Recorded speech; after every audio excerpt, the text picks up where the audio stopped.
to achieve an abundance of fame and riches. Some people would go to extreme lengths and do the unimaginable. A small town family of 5 managed to trick the entire world with a very elaborate hoax. Unfortunately for them, their story began to unravel fairly quickly and their plan would blow up in their face. Let's take a look back at the infamous balloon boy incident and find out what actually happened.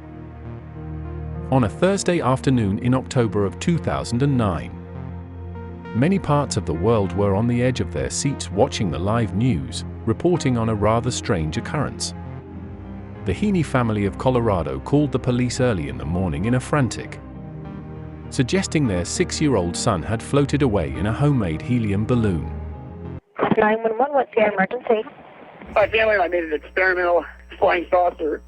It wasn't supposed to fly. Okay. We thought we had this thing tethered down. Okay. And I think my 6-year-old boy, What's wrong? he got inside, and it took off. Yeah. Okay, where is he at? He's in the air. And as luck would have it, they just so happened to be recording how it all started. Are you going to fly now?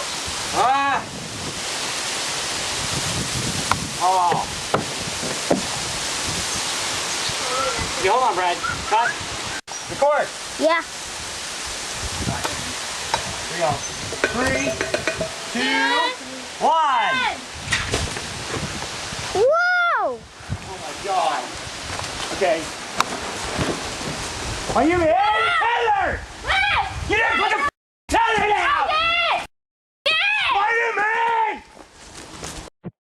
Not only did the family call the local police, they also called multiple news stations in the surrounding area, requesting help tracking the balloon for their son's sake. Taking the rather intriguing story at face value, many Colorado news publications ran with the story and sent up helicopters while broadcasting live. The coverage quickly took over the airwaves not just locally, but also on a national scale. I'm going to ask all 3 of you to hang on just a minute because we have rather an incredible breaking news story that we're following right now, and this is coming to us out of Colorado. What you all see right there is an experimental aircraft that inside of which is a 6-year-old boy who got into that aircraft not that long ago and accidentally launched it. It's hard to believe, but it is absolutely true. Coverage turned the mysterious situation into an anxiety-inducing phenomenon. Thousands of viewers became extremely invested in the strange happenings being reported. The balloon could be seen drifting at high speeds over multiple Colorado counties. The hysteria didn't stop with the people watching on television either. The local state officials got involved as well, prompting commercial planes to be rerouted to avoid any sort of collision or interference with the balloon. The National Guard and other emergency services would also be called to assist in the rescue efforts. It was all hands on deck. The state would spend around $40,000 on equipment and services to retrieve the boy trapped in the balloon, while Falcon was allegedly floating over multiple towns at high speeds. Many reporters visited the child's parents to get their reactions as things unfolded. Richard Heene and his wife Mayumi would do interviews at their home expressing deep concern for Falcon. Soon things would come to a dramatic conclusion. After about 2 hours of flight and 60 miles of distance traveled, the UFO-shaped balloon would finally land in a remote area.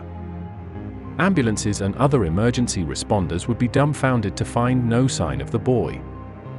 Many panicked as some wondered if he had fallen from the craft. Shortly after the confusion surrounding his whereabouts, the family notified the news that they found him hiding in their attic. Immediately, this led many to speculate of it being a hoax. The Heene family sat down with major news outlets later, and things started to get quite odd in the interviews. Last night on Larry King Live, I'm going to play this moment for everyone because there was kind of a gasp from people watching. Why didn't you come out? You guys said that we did this for the show. Man. You had said we did this for a show? What it was I asked him after last night's interview what he was talking about, and there were a lot of cameras out in front of our yard, and we were, of course, getting interviewed. Falcon? Huh? You okay there? You sure? He's extremely tired. Quite awake. No, Mom, I feel like I'm gonna vomit. Oh. You okay, buddy? No. Yeah, I think he's queasy. Should we take you to the bathroom or something? Yeah. Okay. Go, buddy. Yeah. There's a wire here on him. Is he okay? Is somebody going to go with him? Mayumi, do you want to run with him? That's okay. We'll Is that okay? understand. Sure. Okay. We understand. Is he okay, Richard? See. Well, he's got asthma, and sometimes when he starts to get an attack, he feels queasy. Maybe that's what's going on. The awkward behavior during the interviews prompted the police to investigate the incident further. A publicity stunt seemed likely after researching the family more. We have since learned, as many of you have, that these people are actors. Not only have they appeared in several reality television shows and on YouTubes, we have since determined that in fact they met together. The way that they met and established a relationship was in acting school in Hollywood. Well known to CNN's iReport because he has submitted videos to us before in the past. Here he is last year submitting a video to CNN's iReport about his theories about the planet Mars. It appears that the Heene family were featured on the show Wife Swap. I've never seen it, but I've heard of it. There's a storm coming, and the Heenes of Colorado are headed straight into it. Is that a tornado? Yes!